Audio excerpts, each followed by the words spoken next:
Good morning, everyone. I'm Tim Wilson, and it's my great pleasure to introduce our speaker today. It's quite a challenge to do so. Dan, my collaborator and friend, because I've only been given 300 words to do so, and I think I just used 30 of them. So I'll get right to it. Dan is one of the most accomplished psychological scientists alive today, having made seminal contributions to the areas of social perception, the nature of belief, affective forecasting, and recently the vicissitudes of conversation. He has the intellectual breadth of William James, the namesake of this award that he's about to receive, but also the ingenuity to model his insights into compelling experimental studies, as shown by the fact that he has published, by my count, 7 articles in Science alone and dozens more in other top journals. Now, Dan is also the consummate communicator of science. He has written the best-selling book, Stumbling on Happiness, written and hosted an award-winning PBS series, This Emotional Life, thrilled the millions of people who have seen his TED Talks, and has taught Introduction to Psychology to generations of enthralled Harvard undergraduates. Now, think how amazing it is for the same person to be one of the best psychological scientists in the world and also one of the best communicators in the world. It would be kind of like if Eric Clapton were also the New York Times music critic. Now, I use that analogy thoughtfully because it also so happens that Dan is an excellent guitarist and has published numerous articles in the New York Times. On a personal note, Dan has been a great friend and collaborator. One of my favorite things is to sit in his living room talking about ideas and experimental designs, especially when I know that in a few weeks or months I'll get a paper in my inbox that Dan has written and put my name on. But seriously, the best thing that's happened in my career is getting to know Dan, having such a long friendship. I'm thrilled to be the one who gets to hand him this award, which is for a lifetime of significant intellectual contributions to the basic science of psychology. Dan.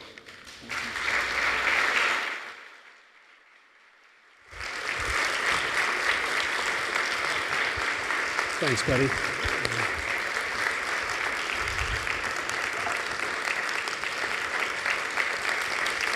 Thank you very much.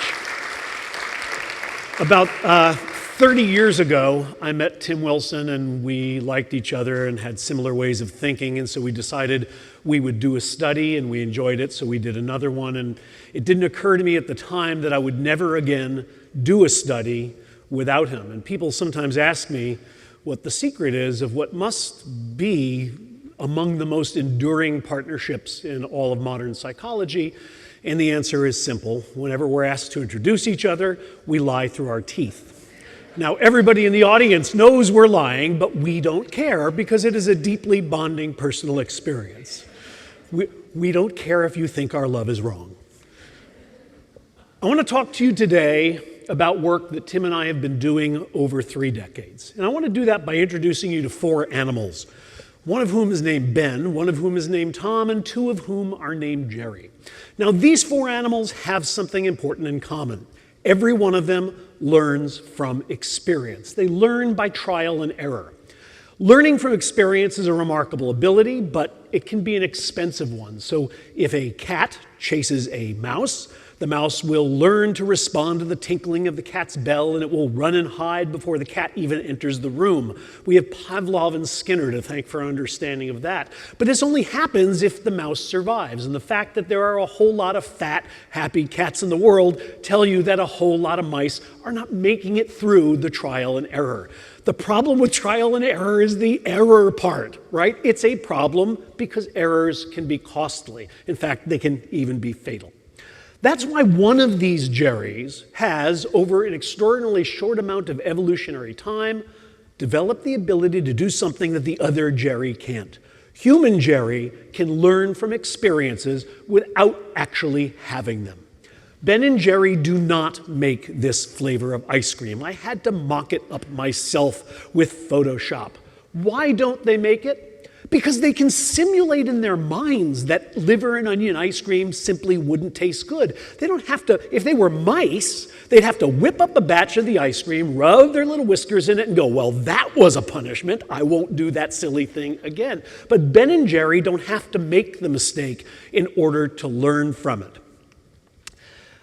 This ability to think about what isn't, but what might be, is called prospection. And it is, I would argue, one of the keys to our species' dominion over this planet, right up there with language, fire, and opposable thumbs. Just as pilots use flight simulators to make sure that they practice and don't have to crash a real plane, human beings, in a sense, have a life simulator. And this life simulator allows them to audition their decisions and avoid crashing their actual lives. We can look into the future, figure out what's going to make us happy, how happy it's going to make us, how long that happiness will last. Now, without going blind, without getting fired, without having a child, without winning a lottery, everybody in this room knows which two of these are the good outcomes, which two of these are the bad outcomes, which of the two outcomes is better in each category. The only problem is that 30 years of research on affective forecasting suggests that you actually don't know what you think you know, because unlike a flight simulator, a life simulator fails. It fails reliably, routinely, and in a small number of ways that after 30 years we now understand pretty well. Here's what the research typically looks like that establishes this fact. It's not rocket science. You ask people to predict how they're going to feel if something happens, and then you either make it happen in an experiment or you wait for it to happen in the world, and then you ask them how they feel again. And if you subtract the two numbers and it's not zero, somebody's made a mistake. Let me give you an example. In one of our earliest studies, we asked assistant professors to predict how happy they would be in the years after their tenure decision. Everybody here knows that assistant professors come up for tenure after 6 or 7 years of service to their university, and if they get tenure, they get this hat, they get to wear it the rest of their lives, and they have a nice job. You also know that if they don't get tenure, they wear a different hat, they say cheese or no cheese with that for the rest of them. Of course they don't. They usually go on to have other academic positions, but they don't get to keep the job that they're essentially being fired from. So here's the question. What happens if you ask assistant professors to predict how happy they're going to be in the years after the tenure decision, if it goes well or if it goes badly? Well, assistant professors tell you just what you would expect them to tell you. They tell you that over the course of these years, they'll be much happier if they're allowed to keep their jobs than if they get fired from them. But when you actually go and measure the happiness of associate and full professors and people with other jobs who have been through the tenure process and come out on either side of it, what you find is no statistically reliable difference. I'm not saying that in the first 30 minutes it's just as good to get the call yes as the call no. Of course not.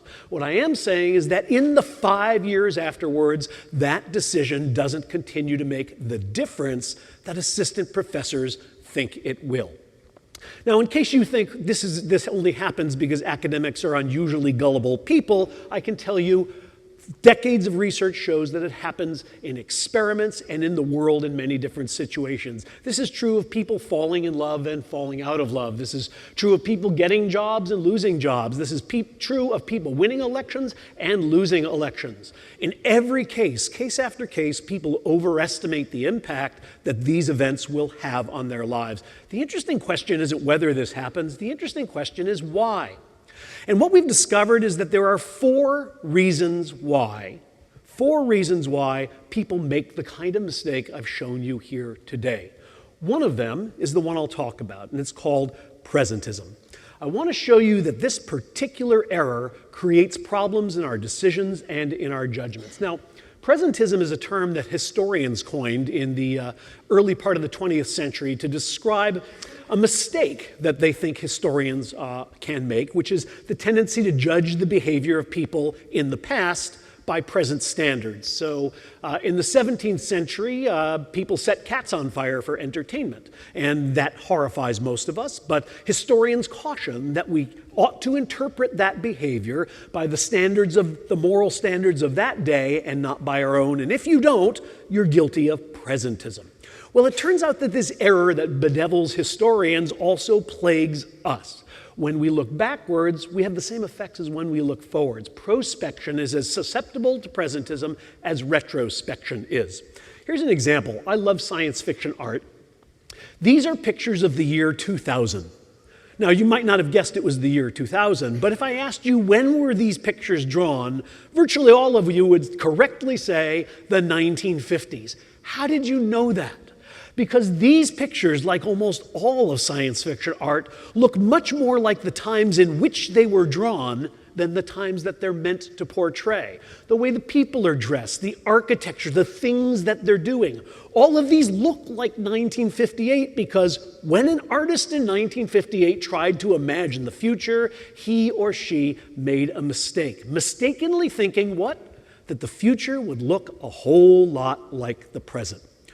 I want to suggest to you that what happens to artists when they try to imagine the future is exactly what happens to all of us when we try to imagine the future. When we try to imagine our own futures, we overweight the present. Because like artists, we are prisoners of now. When we try to view our futures, we always see it through the lens of the present. Here's an example. You know that there are two ways to shop when you go to the grocery store, and if you're smart, you've chosen one of them. You've chosen this way. You go there with a list and you buy what you see on the list. But a whole lot of times you end up in the grocery store without a list, and how do you have to shop? You have to shop by going up and down the aisles and asking yourself, will I want to eat this in the future? When people try to imagine what they're going to want to eat in the future, are those decisions influenced by how they feel in the present? To find out, we ran a very simple experiment. We got in cahoots with a grocery store, and as shoppers were entering the grocery store, we stopped them and asked if they had a list. A large proportion of them said no. If they said yes, they couldn't be in our study, but if they said no, they could be. We then took people who didn't have lists and we asked them to make one. What are the things they had come for? Then half of them were randomly assigned to eat a very large cinnamon roll, about 800 calories worth of sugar in a big burst, and those of you, even without a course in physiology, you know that very quickly reduces what? Your momentary hunger. All of them then go into the store and they shop, and then we analyze their grocery receipts, and we look to see what they bought that they didn't actually come for. You might not be surprised to see that when people go into the grocery store without the list that they made for us, they buy a whole lot more unplanned food when they're hungry than if they've just eaten a cinnamon roll. Remember, these people are not there shopping for something to eat now. They're shopping for the week, but they're buying a lot more stuff when they're hungry today than when they're not. Well, maybe hungry people just buy more stuff. Nope, not when they have a list. When they don't have to mentally voyage into their own futures, when they just have to buy things that are written down, their current hunger has no effect on their purchasing decisions. Now, this sort of presentism isn't limited to our attempts to predict what we're going to want to eat. It even affects our attempts to predict who we will want to be. This is a picture of me when I was 16 years old. Hair today, gone tomorrow. Whenever I show this, I see young men doing this. It's like, really? Yeah, I wasn't born this way, guys. But okay, the reason I'm showing you this is I'm pretty sure that when I had this hairdo, I thought I would always want to have this hairdo. In fact, let my freak flag fly longer, down to here, down to there. I was quite sure that that's how I'd want to look my entire life because I couldn't imagine being a person who didn't want to look that way. What does this show? It shows that teenagers are stupid. Right? Teenagers are so stupid that they think they will always be tomorrow who they are today. Well, we actually now have some good scientific evidence that teenagers are stupid. If you ask 28-year-olds how much they've changed in the last 10 years, and then ask 18-year-olds to predict how much they will change in the next 10 years, you don't get the same numbers. 28-year-olds tell you, wow, this has been a decade of change. And teenagers, 18-year-olds, say, yeah, I don't think I'm going to change all that much from who I currently am. Teenagers are stupid. But it turns out that everybody is stupid, because when you look across the lifespan, you see exactly the same effect when people are 68 versus 58. Now, these lines are going down, meaning that people realize that you change less as you age. They predict that will happen. They report that will happen. But the direction of the lines isn't what's important. It's the constant separation between them. 68-year-olds are going, wow, 58 to 68 is a decade of change. And 58-year-olds are going, I am baked. I'm fully done. It's just a few more wrinkles and a little more fat from here, but I am who I am. We all underestimate how different we will be in the future. Now, in this case, this kind of presentism can actually bedevil our decision-making, not just our predictions. So, for example, in one study, we asked people how much they would pay for 2 different concerts. One of the concerts we asked them about was how much they would pay for a concert that wasn't going to take place for 10 years, but that was going to feature the person who was currently their favorite singer. We also asked people, and they told us on average about $129 for that ticket. We also asked people how much they would pay to see a concert today for the person who was their favorite singer 10 years ago.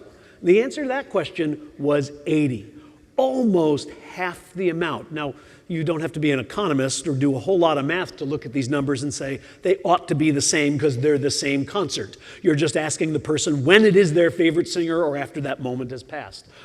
80 is the right answer. 129 is the wrong answer. 129 is deeply overestimating how much you will still like Taylor Swift 10 years from now. Just as it is very hard to imagine not feeling tomorrow like we feel today, not being tomorrow who we are today, it's really hard to imagine not thinking tomorrow what we're thinking today.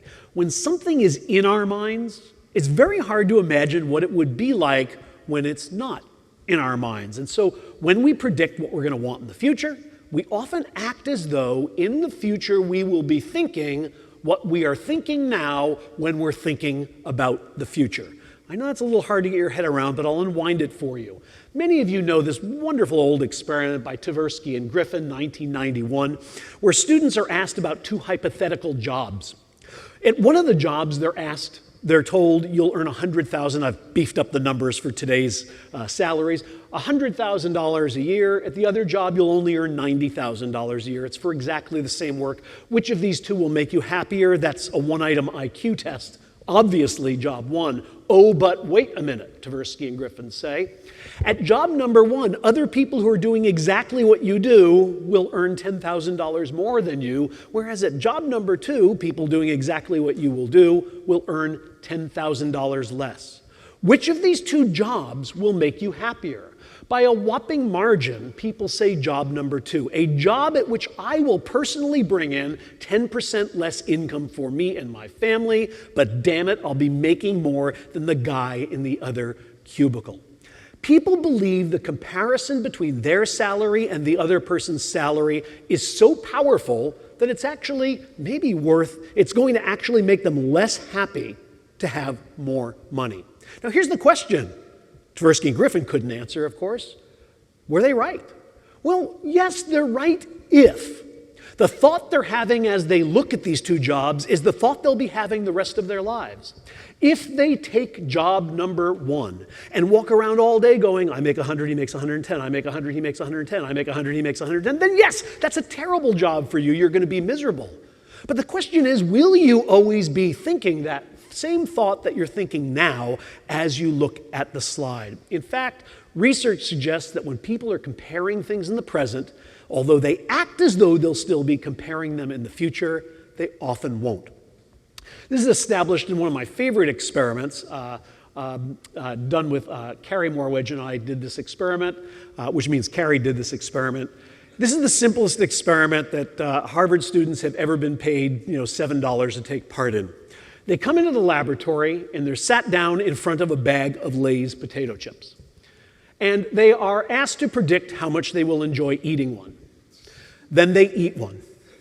People, it's actually people in a different experiment, are then asked to report how much they actually enjoyed eating the chips. Got this? How much will you like them? Crunch, crunch, crunch. How much did you like them? That's it. That's the whole experiment. But what the subjects in this participants, they've been promoted. What the participants in this experiment don't know is that we're conducting it in 2 different rooms. One of the rooms is what we might call the chocolate room. In the chocolate room, the potato chips are sitting right in front of them, but there in the corner of this messy lab room is a whole bunch of chocolate. And in case you don't know, basically undergraduates think chocolate is better than all other known foods. So these people are looking at potato chips, and the whole experiment is about potato chips, but within their eyesight is something much better.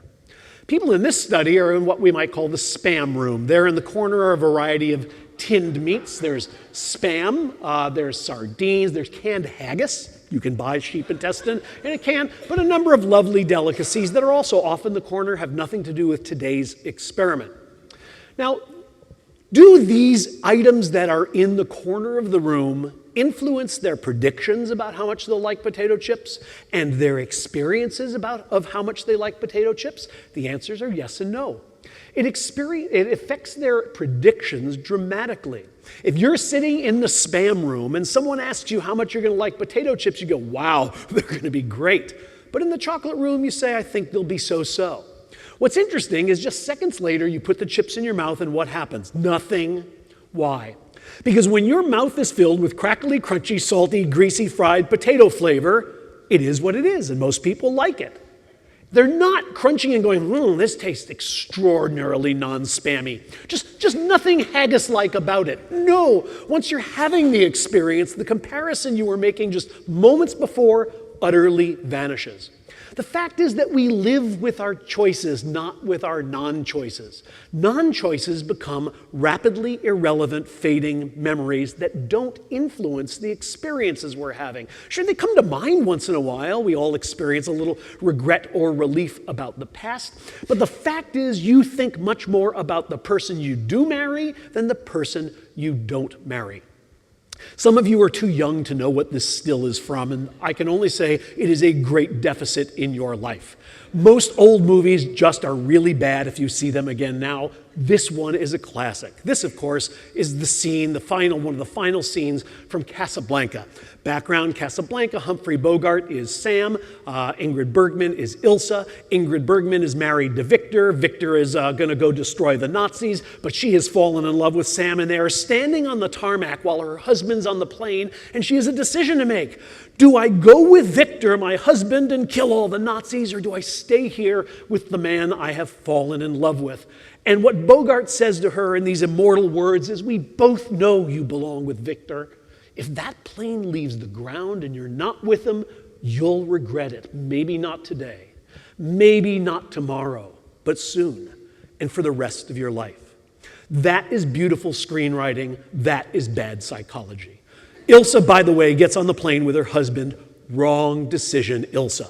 Stay with Bogart. You will forget about Victor sooner than you think, because life is a bowl of potato chips, and the things we don't do and that we don't choose stop affecting us much more quickly than we realize. Now, I want to show you another way in which presentism can cause us to make bad decisions by sharing with you some very recent research on a phenomenon that we've been investigating called the Allocators Illusion. This is a Cloritarian. I don't know how many of you have ever seen this, but this is the world's oldest vending machine.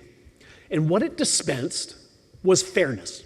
In the 4th century BC, Athenian citizens, and that meant Athenian men, not women, not slaves, inserted one of these little wooden tokens called a pinakia into the machine, and it caused dice to come rolling out.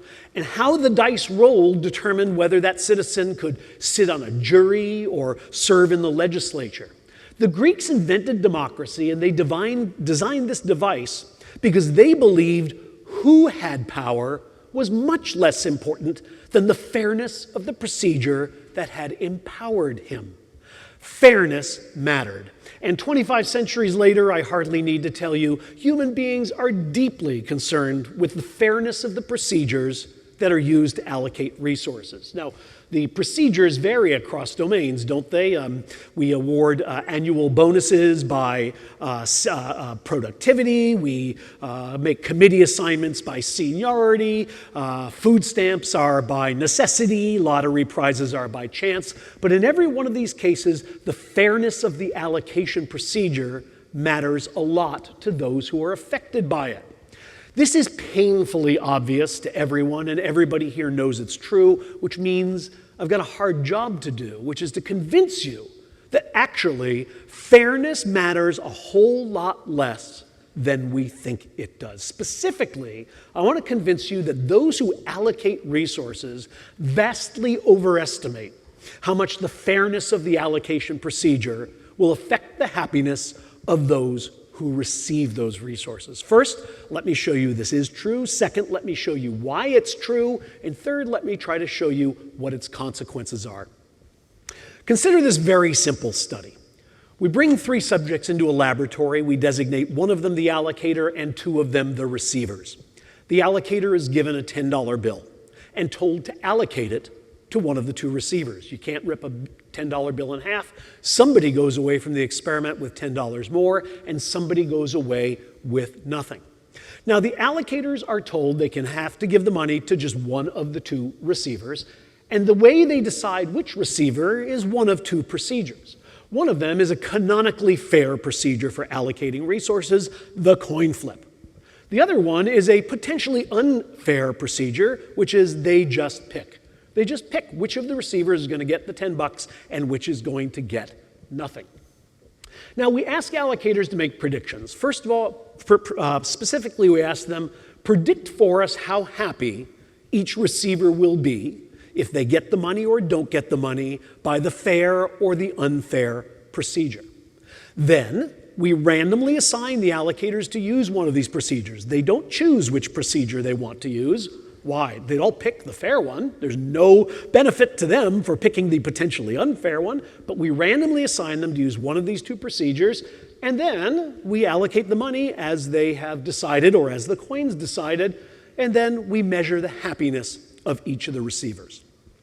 Now, let's start by looking at what the allocators thought was going to happen. Allocators tell us this is just the unfair condition. Allocators tell us if I select a guy to get $10 and another guy to get $0, the guy who gets the $10 is going to be really happy, and the guy who doesn't will be really unhappy. Let's call this difference between the winner and the loser in every condition the happiness gap. Now, allocators also tell us that the winner will be happier than the loser if the money is allocated fairly, but that gap will shrink. The difference, and I'm saying this slowly because this is a pattern of data I want to show you a few times, the difference in the size of these 2 gaps is a measure of how much allocators think fairness matters. Because it's the same amount of money in the 2 conditions, it's just a different procedure for allocating. And allocators are saying there will always be a gap between winners and losers, but that gap is smaller when the allocation was done fairly. Are they right? No, they're not right. Absolutely not right. It makes no difference whatsoever to receivers in this study how the money was allocated. What matters is, did I get it or not? If I got it, good. If I didn't, bad. How did it come to me? Who cares? Now, why does this happen? Let me first show you the easy way to visualize this. You take these gaps and compare them in size, and you can see that the difference in the gaps is very large for allocators' predictions, but very small for receivers. Now, the question is, why does this happen? It happens because allocators are typically in the business of choosing between procedures that differ in their fairness. They're deciding whether employees should be promoted by seniority or productivity. They're deciding whether college students should be admitted by SAT or also by race. They're deciding whether airline passengers should board by row number, board by seat number, or board by status. They have to make a decision about which procedures to use to allocate resources. And as a result, they are thinking and comparing a wide range of different procedures, and so the differences between the procedures loom extremely large to the allocator. What the allocator doesn't seem to realize is that in the future, Once the allocation has been made, once one of these procedures has been enacted, the people on the other side of the allocation will be mainly thinking about what they got, not about what they didn't get. Just like people who are eating potato chips are thinking about what is in their mouth and not what might have been in their mouth, receivers are mainly thinking about what's in their pocket and not what might have been in their pocket. Now, if this is true, then there's an interesting prediction. If it is true, it should be the case that if we simply could reverse the temporal positions of allocators and receivers, we should be able to completely reverse our effect. What do I mean by reverse the temporal positions? In the studies I showed you, and in other studies that I have spared you, we measure the allocator's predictions before the allocation is made, and we measured receivers' reactions after the allocation was made. That's natural. What would happen if we reversed the measurement of these two things? What if we were to ask allocators after the allocation was made to guess how happy the receivers now are? And what would happen if we asked receivers before the allocation was made to guess how happy they'll be after it's made? Well, what you end up with is a reversal of the phenomenon. What you see here, look at the happiness gap in each condition, I'll show it to you there, is that when allocators are estimating how happy receivers are after the allocation is made, they suddenly look like the receivers you already saw. They say, yeah, the fairness doesn't matter. What really matters is how much money they got. Receivers, the people in whose pockets the money will land, before the allocation is made, they say, oh boy, it's going to be a whole lot better if it's fair than unfair. What this study suggests is that it's not the role allocators and receivers are playing that determine the differences in their judgment. It's the temporal perspectives they have. Everybody who makes a prediction before the allocation is chosen suffers from presentism and the Allocators Illusion. Okay, so what? Why does it matter if these two people disagree about the effects of the allocation procedure? Here's why. In the real world, if allocators just had to choose between fair and unfair procedures, they would always pick fair ones because it's all benefit and no cost. The problem is that in the real world, there is what economists call a fairness-efficiency trade-off. Many, many times, the thing that is most efficient is not the thing that is most fair. What do I mean by efficient? Economists define efficiency, economic efficiency is essentially when resources are allocated in a way such that no receiver can be made better off without making another receiver worse off. Some of you know this as Pareto optimality. And the idea basically is it's the most efficient distribution of resources. The resources have been used as well as they can to create as much utility or happiness as possible. But allocators often have to trade off fairness and efficiency. For example, we know that the most efficient way to allocate organs for transplant isn't the way that most people think is fair, because it actually penalizes you for being old, and we just don't think you ought to. Thank God, we don't think you should be penalized for being old. And as a result, in our country, we allocate organs inefficiently in order to indulge our feelings about fairness. We know that, for example, standing in a line, the best way to allocate resources for people standing in a line is not to give the first person who lines up the resources that they came for. It turns out there are other procedures that distribute the resources more optimally. But damn to hell, the efficiency, we care about fairness. So we're constantly trading fairness against efficiency. You already know this if you have ever had 3 pieces of candy and 2 children. You know what you should do. Burn the resource. Just throw the 3rd piece of candy away, right?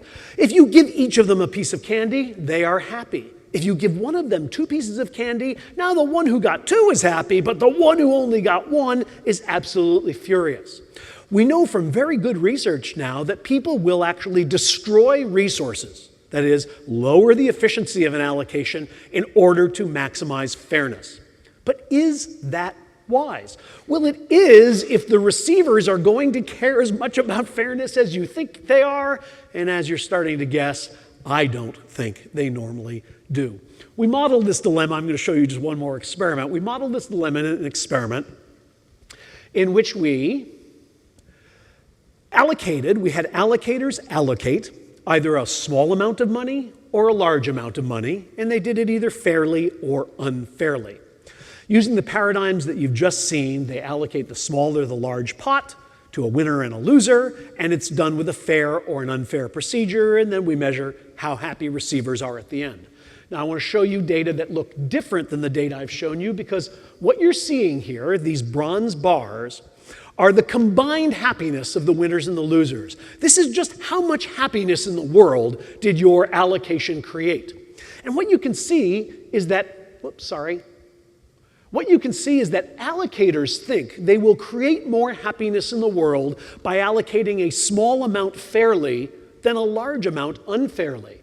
But in fact, they create more happiness by allocating a large amount unfairly than a small amount fairly.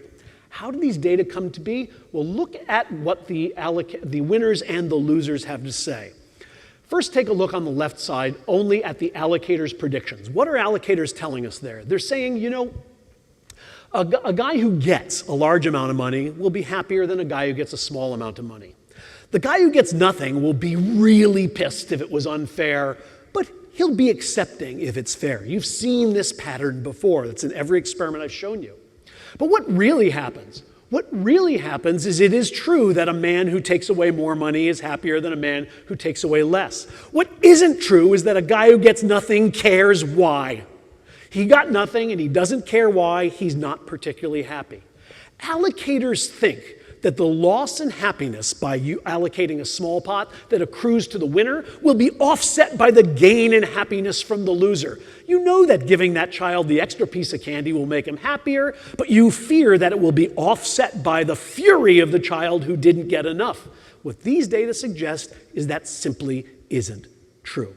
This suggests that destroying resources to increase happiness can at least sometimes be a big policy mistake. And it's exactly the kind of policy mistake we make because of the allocators illusion, which is caused by presentism. Now, what does this all mean? This is what many of the people listening to this talk will take away. Gilbert said that contrary to what the Greeks told us and what philosophers have been claiming ever since, people don't really give a damn about fairness. This isn't what I said. What I actually said was that however much a receiver cares about fairness in a particular instance, and in the studies I showed you it was very little, but in many other studies we've done, it's a lot. However much it is, the allocator's temporal position is likely to lead him or her to overestimate the magnitude of that concern, and therefore to sacrifice things that the receiver might actually care about even more. In everyday life, we have to constantly decide how to allocate things of value to people who value many things, including what they got and how they got it. To do this properly, we have to be able to look forward in time and try to imagine what the world will look like to people who are looking backwards in time. Presentism is what makes this a cognitive challenge to which, obviously, allocators do not always rise. About 2 million years ago, the human brain began a remarkable transformation, nearly tripling in size in what is really a very short amount of evolutionary time. Some of the structures of the brain stayed pretty much the way they were, and others changed dramatically. We now know that one of the primary functions of the hugely enhanced structures is to support a neural network that allows human beings to do what no other animal on our planet can do: close their eyes and mentally travel through time, flexibly, easily, and often. Whenever you want to, you can just take a journey to Elsewhen, can't you? Imagining any world that hasn't yet come to pass, but that might. This is a remarkable ability, a truly remarkable ability, but because it's new, it's still kind of in beta testing, at least from evolution's point of view. Prospection is a remarkable ability that is only now being tested on the market, and as a result, it's got bugs, it's got glitches, it has errors, it causes problems. And what I've tried to show you today is that the most basic problem that it causes is presentism. This mental time machine of ours never really achieves escape velocity. It takes us away from the present, but not as far away from the present as we tend to think. I have spent much of my life trying to understand how the mind journeys through time, and a Lifetime Achievement Award is a very salient reminder that I have been on that journey for quite some time, and that my last hills are within sight. And I just want to say what a gift it has been to be on that journey with all of you, my fellow psychologists. And I thank you for this award and for the honor of having spent this lifetime in your company. Thank you.